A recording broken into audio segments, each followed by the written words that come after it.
Entrada 86. Estamos jodidos. Terriblemente jodidos. Escribo esto en los primeros 10 minutos libres que he tenido en las últimas 24 horas. Estoy agotado, sucio y hambriento, pero por lo menos, aún estoy ileso. Prit no ha tenido tanta suerte. Él sí que está jodido de verdad. Hemos perdido nuestro transporte, estamos rodeados, casi sin agua ni alimentos y para rematarla no sé dónde está Lúculo desde hace horas. Tetraca. Todo iba demasiado bien. Y ese ha sido precisamente el problema. Nos confiamos. Bajamos la guardia. Empezamos a actuar como si fuéramos los héroes de una puta película de acción, y eso ha sido precisamente lo que nos ha pasado factura. La vida real, en esta situación que vivimos, es sucia, desagradable, dura y sobre todo terriblemente peligrosa. Así que, si estás jugando permanentemente con fuego, te quemas. Te quemas. Joder. Vaya ironía. Una vez más me vuelvo a adelantar a los acontecimientos. Cuando salimos de las ruinas del punto seguro nos sentíamos eufóricos. Estábamos vivos, en buen estado, con un vehículo repleto de provisiones y armas, y por encima de todo sabíamos dónde estaba un helicóptero que nos podía sacar de aquel agujero. Todo parecía ir sobre ruedas. Prit conducía como un poseído a través de las calles abandonadas de un suburbio de Vigo. A través de la ventanilla veía pasar una serie de casas bajas de 1 o 2 pisos, la mayoría de ellas cerradas a cal y canto. Algunas incluso tenían tablas claveteadas cruzando la puerta y las ventanas de la planta baja. Aquella era una zona de chalets de lujo, una zona rica. Posiblemente aquel fue uno de los primeros barrios en ser evacuados por completo y el desalojo pudo ser ordenado y sistemático. El hecho de que casi todas las viviendas estuviesen tan bien protegidas apuntaba en esa dirección. Sin embargo, tras varios meses de abandono, aquella zona empezaba a tener un aspecto realmente tétrico. Las casas asomaban medio ocultas tras la maleza salvaje de los jardines, y las malas hierbas tapaban por completo las señales de tráfico de las glorietas. Un camino particular, donde yacía de lado un incongruente triciclo rojo abandonado, comenzaba a verse devorado poco a poco por los setos de boj de sus laterales. Ante la ausencia de presencia humana, la naturaleza reclamaba su sitio. En aquella zona casi no se veían coches abandonados en los arsenes, ya que posiblemente sus propietarios habían huido con ellos a algún otro lugar, en un intento inútil de escapar de lo inevitable. Había muchos no muertos por aquella zona, docenas de ellos.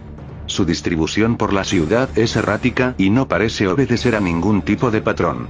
Hay avenidas enormes donde no ves a ninguno de esos seres o como mucho un par de ellos y sin esperarlo, al doblar una esquina te puedes encontrar otra calle donde hay decenas, cientos de ellos vagabundeando o contemplando el infinito, esperando a que se acerque una presa. No tengo ni idea de qué les motiva o qué les impulsa a estar en un sitio u otro.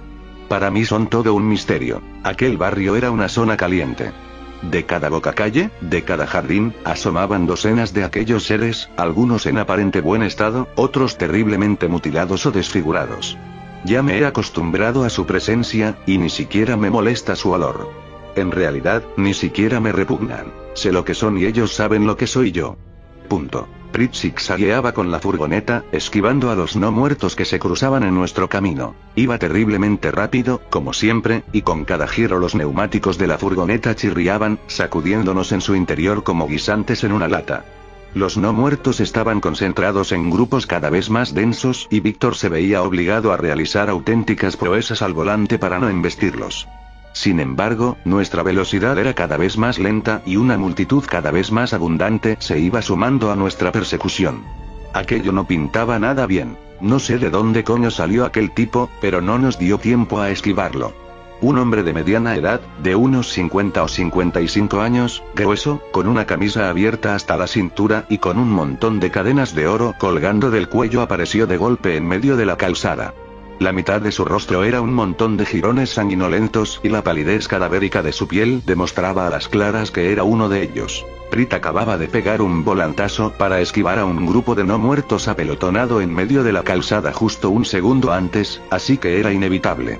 No pudo ver a aquel individuo hasta que estuvimos encima de él. Con un fuerte topetazo, el cuerpo de aquel monstruo impactó contra el frontal de la furgoneta y salió despedido hacia un lateral, totalmente desmadejado, dejando un cuajarón de sangre corrupta en el parabrisas. Prit volanteó como un loco, tratando de recuperar el control del vehículo, pero la pesada furgoneta se deslizaba sin control, arrastrando a varios de esos seres en su camino, mientras una serie de ruidos agoreros salían del motor. Con un espectacular trompo, nuestro transporte se detuvo por fin en medio de la calzada, envuelto en un intenso olor a goma quemada. Por un instante, se hizo el silencio. Exhalé aire, sin ser consciente de que había estado conteniendo la respiración. Una vez más me alegré de la enorme habilidad del ucraniano al volante. Había evitado que nos estrellásemos y además había conseguido que la furgoneta no se calase, lo cual en aquellas circunstancias podría haber sido absolutamente fatal. Sin embargo, el motor sonaba como si se estuviese desmontando por segundos, y un fino hilillo de vapor asomaba por una junta deformada tras el impacto. El radiador tenía una fuga, y sospecho que no era pequeña. Aquel motor tenía las horas contadas. De hecho, era un milagro que aún siguiera en marcha. Engranando lentamente las marchas, Prit nos puso de nuevo en marcha, esta vez más lentamente. En aquel momento ya no nos reíamos. En aquella zona, plagada de seres y con todas las casas cerradas a cal y canto, si el motor se detenía estábamos condenados a una muerte segura en cuestión de segundos. Los siguientes 20 minutos fueron interminables. La furgoneta, con los neumáticos del lado derecho reventados, circulaba lentamente a través de la urbanización, envuelta en una nube de humo y con el indicador de temperatura al máximo. Pronto nos vimos obligados a reducir la velocidad a unos miserables 15 km por hora, mientras oíamos docenas de manos aporreando los laterales de la furgoneta. Súbitamente, la ventana de mi lado explotó en 1.000.000 de fragmentos. Seguramente estaba agrietada por algún golpe anterior y un puñetazo de esos seres la había pulverizado. Una mujer joven trató de encaramarse a través de la ventanilla recién reventada. Llegó a tocarme en la cara con sus manos, mientras intentaba agarrarme. Estaba fría. Fría, húmeda y muerta. Volví a sentir pánico, casi como al principio de toda esta pesadilla. Paralizado de terror, podía sentir su cuerpo tratando de deslizarse dentro del vehículo, mientras Prit gritaba frases histéricas en ruso y Lúculo bufaba dentro de la red, enseñando todos los dientes. Solo cuando me apoyó una mano en el muslo conseguí sacudirme el bloqueo. Agarrando el AK-47, golpeé fuertemente la culata contra la sien de la mujer. Al sentir el golpe levantó la cabeza y vaciló por un segundo, contemplándome con sus ojos muertos e inyectados en sangre.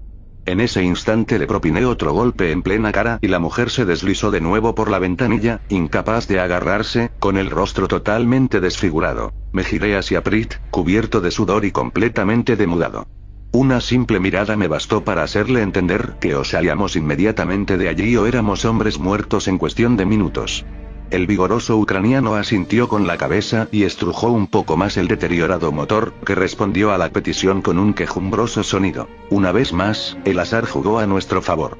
A tan solo 500 metros de nosotros, semioculta por la maleza, una señal nos indicaba el cercano acceso a la autovía de circunvalación. Un poco más y estaríamos casi salvados. Con un último esfuerzo, Prit enfiló la cuesta de acceso a la autovía.